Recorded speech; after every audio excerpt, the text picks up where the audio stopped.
Ex-Washington Post reporter threatens to kill Trump with witchcraft. See what happens to her last victims.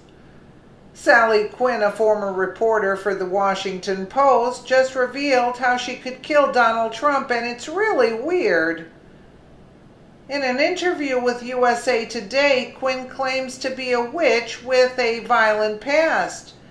There were 3 people who hurt me in some way or hurt somebody I loved, and so I decided to put a hex on them, Quinn told the paper.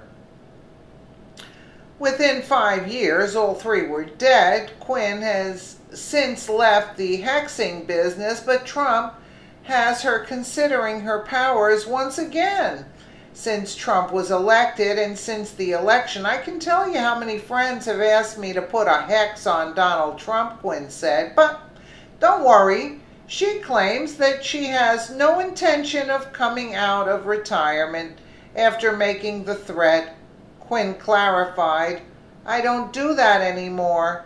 Somehow I don't think President Trump is all that concerned either way. Quinn is hardly the first liberal journalist to attack Trump. Her method of attack is just a lot weirder and a lot less effective. Share so everyone can see the insanity of the liberal media. Quinn might be the craziest example yet.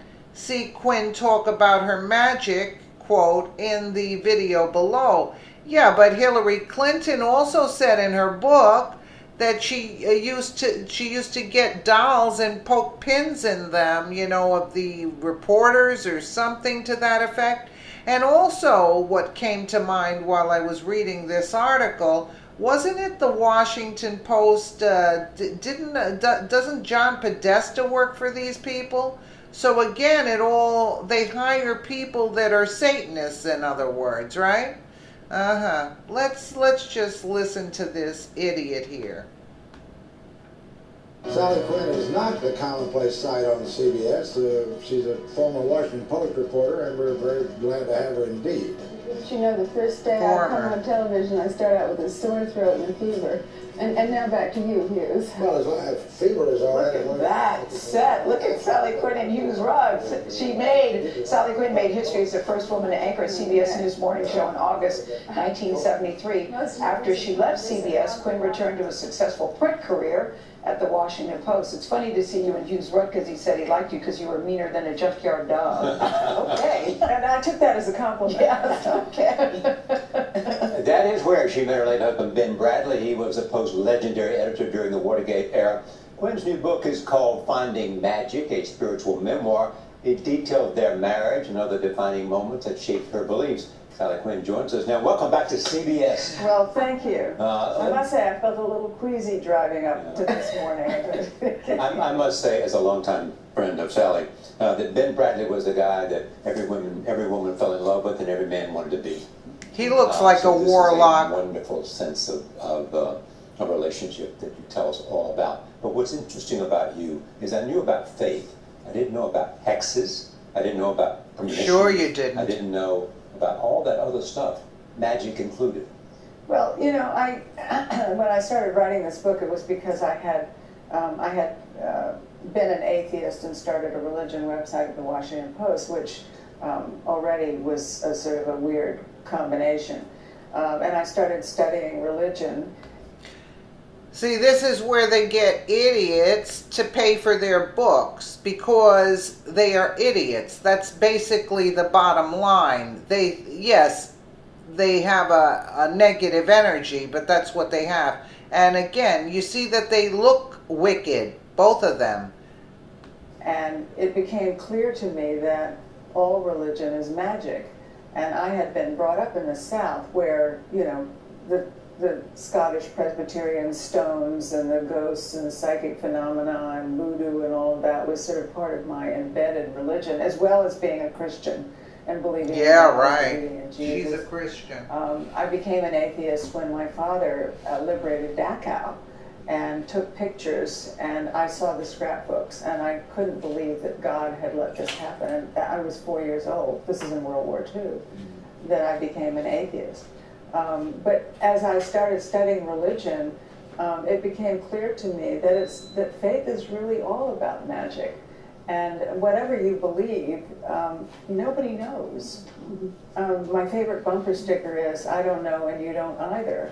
And so that magic and all of the things that go along with magic are just another name for whatever faith you might have or whatever religion you might have.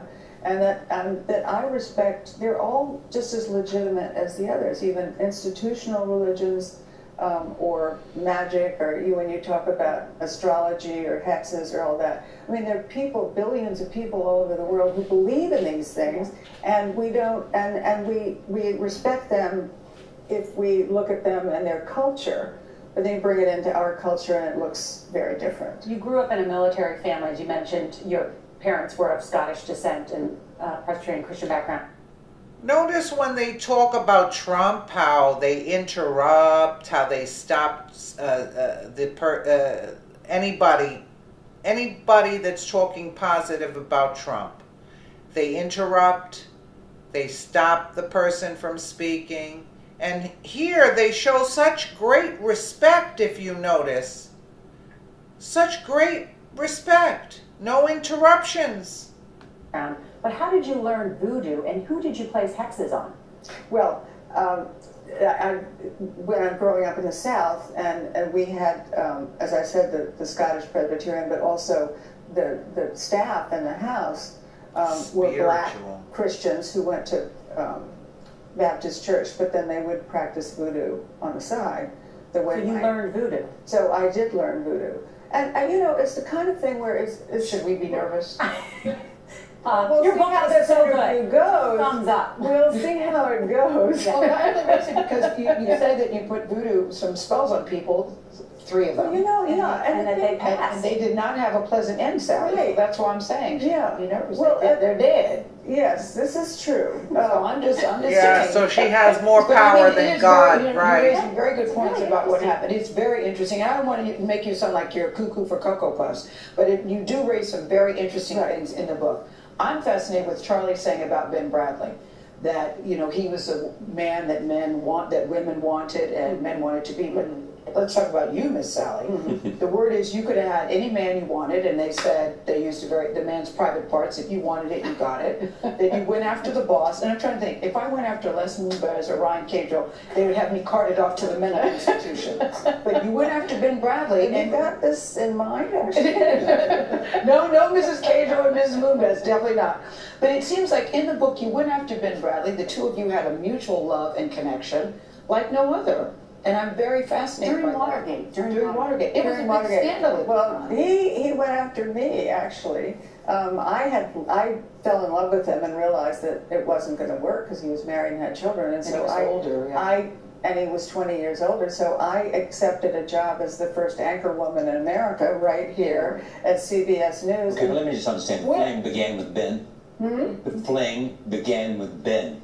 With Ben, Right. yes. No, And so initiated. Sally, No, you were writing love letters. You were writing love letters to him. I was You were writing, marrying him. yes, and very much. I was writing love notes to him, but anonymous, and he didn't get it. He didn't get it. You talk about being on a plane next time. I want to try this technique. There was turbulence. Yes. You grabbed his thigh and you said you didn't let go even after the turbulence ended. But there was a connection clearly between the two of you. I am going to try it. By the way, he did not take my hand off of his Look at them like cackling chickens there. But it's very sweet. I mean, he's no longer with us. He had dementia.